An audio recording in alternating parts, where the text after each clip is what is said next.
former governor of Alaska, former vice presidential candidate, and my colleague, Governor Sarah Palin. Governor Palin, it's a pleasure. Welcome back to Freedom Watch.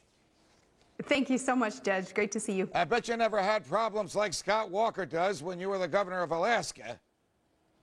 You know, I did, but the volume was turned down a little bit there. But I remember the full-page ads that unions took out against me. You know, they wanted me to go back to some pension plans that our state, even with the surplus, couldn't afford. And I feel for him. But what Governor Walker is doing is exactly what he was elected to do. He and the GOP-led legislature, what they're recognizing is that any situation that continues to trend negatively on a state's finances, it's up to the elected government to rectify the situation. So that's what they're doing, trying to get a state to live within its means. You know, we've all been talking in the past couple of weeks, Governor Palin, about this concept of collective bargaining, the idea that a couple of union leaders would represent everybody that works in a sector of the government, whether they're a member of the union or not, whether they're capable of negotiating on their own or not. As I understand it, collective bargaining was a gift given to the unions by governors and legislatures of the past. Some were Republican and some Democrat. So we have freedom of speech, we have freedom of assembly, we have freedom of association. But this collective bargaining idea, this isn't one of those fundamental principles that comes from our humanity, is it? Well, no, it certainly isn't a right. It's a privilege. So, again, there in Wisconsin, what's going on there is government union bosses are trying to convince the public that this is a right of public employees to be able to collective bargain. And what Governor Walker's trying to do is just merely amend what these privileges in collective bargaining are so that the state can live within its means. The unfortunate thing in the situation in Wisconsin, though, is the rhetoric is turned up so high that unfortunately it sounds like somebody's going to get hurt if you believe those death threats that are being received by those who happen to support amending the privileges of collective bargaining with these government employee unions. The unfortunate thing, as a result of the Democrats who have retreated across state lines instead of being able to do their job and engage in civil discourse and debate, they have caused this really unrest and the turmoil that is going to result in some harm being done unless the union bosses can exert some responsibility and turn down the volume on the rhetoric. Governor, let's just take a step back and realize what has happened. For 3 weeks now, the legislature of the state of Wisconsin has been unable to meet because there aren't a sufficient number of Democrats who will walk into the building to sit at their desks on the floor of the Senate. For 3 weeks now, labor union leaders and members have been sleeping in sleeping bags on the floor of the legislative building, of the Capitol building. For 3 weeks now, people who have tried to get to work have been prevented from doing so by members of the labor union, and in some instances, rare, but it has occurred, the police have refused to step in because they have more loyalty to their fellow union members than they do to the governor who hires them and to the peace that they're supposed to maintain. Could you imagine this happening in a private business? I couldn't. So here's my question. No. As a former governor, do you think that government can ever be run like a business? Doesn't the public, don't the taxpayers want it to be run like a business as opposed to a candy store?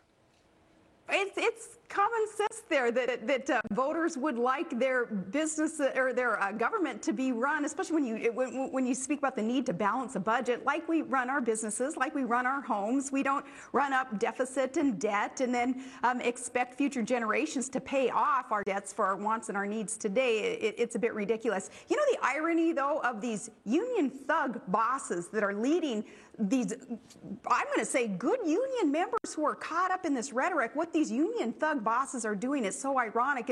They are going to force, because of their demands not being able to be met because they're not sustainable, they're not reasonable, they're going to force governors to ultimately have to outsource and privatize jobs and services that previously union members were able to enjoy. Right. Let's switch gears from Wisconsin and New Jersey and Indiana and Ohio and Alaska to Washington, D.C. The government, the Congress, is facing some very serious decisions. The government's ability to spend money ends a week from today on March 18th. After that, the president won't be able to spend a nickel, except on truly emergency matters. In another month, on April 15th, the government's ability to borrow money ends. That's when it will have borrowed all that it is lawfully permitted to do. Question, Governor Palin, do you think the Republican leadership in the House and the Senate recognizes how grave the government's problems are? Do you think they are willing to say to the president, stop, we're not going to let you borrow any more money, run the government just on what you collect? Or do you think that they will cave and compromise and be seduced by the president's promises of fiscal conservatism? Heaven forbid that the GOP leadership caves. They don't have to capitulate to this, to the Democrat Party and to this president. And by the way, I think the president is so disengaged and it seems disinterested in really what is going on with our economy. Otherwise, he would be in there in this budget battle, explaining to the American public and to Congress how important it is to rein in the size of the federal government so we can live within our means and become solvent again. But no, the GOP cannot allow the status quo to continue. What we can be doing, Judge, is the $7 billion that the federal government takes in every day, if we would prioritize for essentials and servicing the debt first, we don't have to just assume that government is going to shut down if we don't raise the debt limit or if we don't go week by week by week, allowing budget resolutions to continue the spending path that we're on.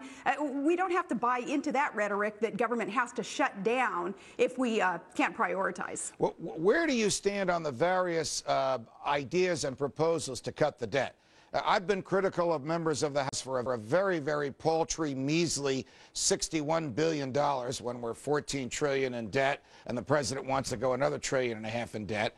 Senator Rand Paul has proposed $500 billion a year for 3 years. That would bring us down to zero, not zero debt, but zero deficit. We wouldn't have to borrow any more money. But he can't get enough senators to be on his side. It seems to me that even conservative Republicans, the libertarians here are the exceptions, are willing to say to this president, yeah, borrow a little bit more, just as long as it's not as much as last time. Keep spending as long as it's not as much as last time.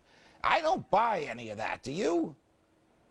I don't buy any of that, and I'm a big fan of the Paul family, Rand and Ron, and I wish that there were more Pauls there in Congress to help get the spending problem that we have. It's not a revenue problem, but the spending problem under control. And no, you know, I think it's this namby-pamby idea that the GOP leadership has that is putting $54 billion on the table to cut, and then that's countered by the Democrats' laughable $4 billion in cuts. No, we have to look at what Rand Paul is talking about more in line with the $500 billion cut in order to get some things under control. So, no, you know, I think that Rand Paul is definitely on the right path there in saying this unsustainable practice of deficit spending. Couldn't get away with it in a state. In a state, of course, you can't just go print more money. You can't devalue a dollar. You have to balance the budget.